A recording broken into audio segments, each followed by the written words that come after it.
2월 13일 금요일 생명의 삶 큐티 제목 가라지 속에 숨겨진 하나님 나라의 인내. 본문 마태복음 13장 18절에서 30절 말씀. 이제 씨 뿌리는 사람의 비유를 들어보라. 하늘나라에 대한 말씀을 들어도 깨닫지 못하면 악한 자가 와서 그 마음속에 뿌려진 것을 빼앗아간다. 이것이 바로 길가에 뿌린 씨와 같은 사람이다. 돌밭에 떨어진 씨는 말씀을 듣자마자 기쁨으로 받아들이지만 뿌리가 없기 때문에 오래가지 못한다. 말씀 때문에 고난이나 핍박이 오면 곧 걸려 넘어진다. 또 가시덤불 가운데 떨어진 씨는 말씀을 들었지만 이 세상의 걱정과 돈의 유혹이 말씀을 막아 열매 맺지 못하는 사람이다.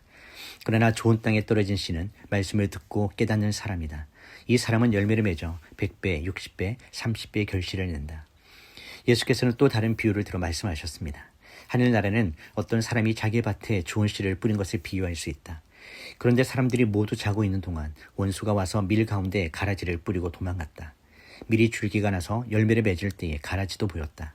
종들이 주인에게 와서 말했다. 주인님께서는 밭에 좋은 씨를 뿌리지 않으셨습니까? 그런데 도대체 저 가라지가 어디에서 생겨났습니까? 그러자 주인이 대답했다. 원수가 한 짓이다. 종들이 물었다. 저희가 가서 가라지를 뽑아버릴까요? 주인이 대답했다. 아니다. 가라지를 뽑다가 밀까지 뽑을 수 있으니 추수할 때까지 둘 다 함께 자라도록 내버려 두어라. 추수 때에 내가 일꾼들에게 먼저 가라지를 모아 단으로 묶어 불태워버리고 밀은 모아 내 곳간에 거두어 드리라고 하겠다. 본문 요약입니다. 예수님은 씨 뿌리는 비유의 의미를 상세히 설명해 주시며 말씀을 깨닫고 결실하는 좋은 땅의 중요성을 강조하십니다. 이어 천국을 좋은 씨를 제 밭에 뿌린 사람에 비유하시며 가라지 비유를 말씀하십니다.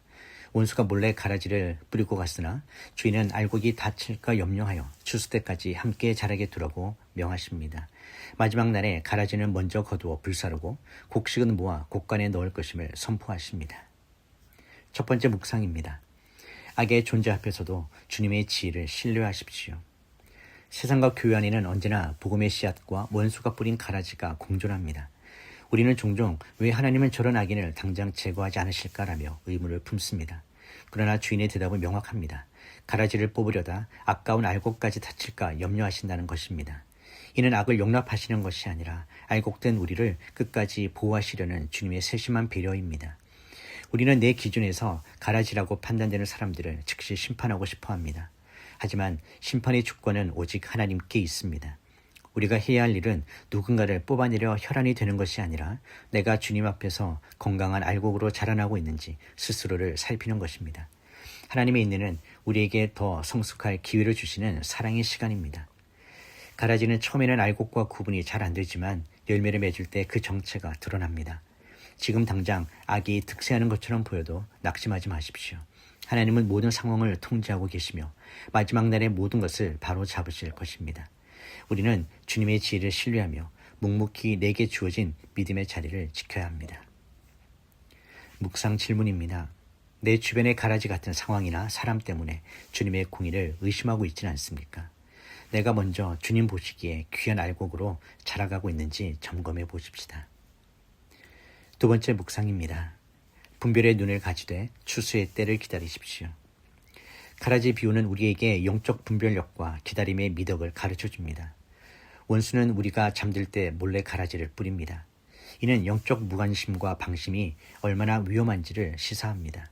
우리가 깨어 기도하지 않을 때 세상의 가치관과 육신의 정욕은 은밀하게 우리 마음과 공동체 속에 스며들어 독초처럼 자라나게 됩니다. 그러나 일단 가라지가 발견되었다면 우리는 조급함을 내려놓고 하나님의 때를 기다려야 합니다. 인간의 서툰 열심은 때로 공동체에 더 큰 상처를 남기기도 합니다.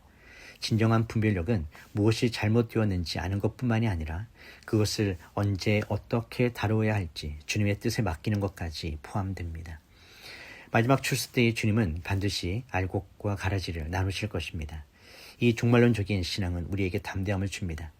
세상의 불의가 영원할 것 같아도 결국은 심판의 불길 속에 사라질 것입니다.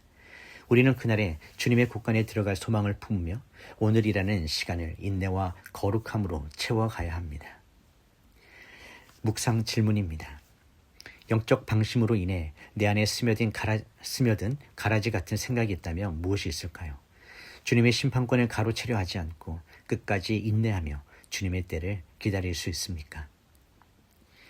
2월 13일 한 줄 묵상 요약입니다.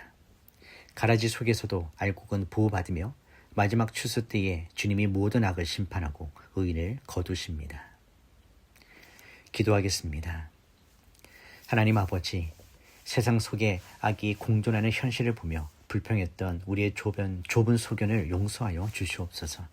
알곡된 우리를 다치지 않게 하시려고 추수 때까지 기다려주시는 주님의 그 깊은 사랑과 인내를 깨닫게 하시니 감사드립니다. 악의 특세에 흔들리지 않고 오직 주님의 공의를 신뢰하게 하여 주시옵소서. 우리 마음밭에 원수가 가라지를 뿌리지 못하도록 늘 영적으로 깨어있게 하시고 이미 자라난 연약함들이 있다면 주님의 은혜로 덮어 주시옵소서. 마지막 추수날에 부끄러움 없이 주님의 곳간에 들어가는 알곡 인생이 되게 하시고 오늘 하루도 인내하며 선을 행하는 힘을 더하여 주시옵소서. 예수님의 이름으로 기도드립니다. 아멘.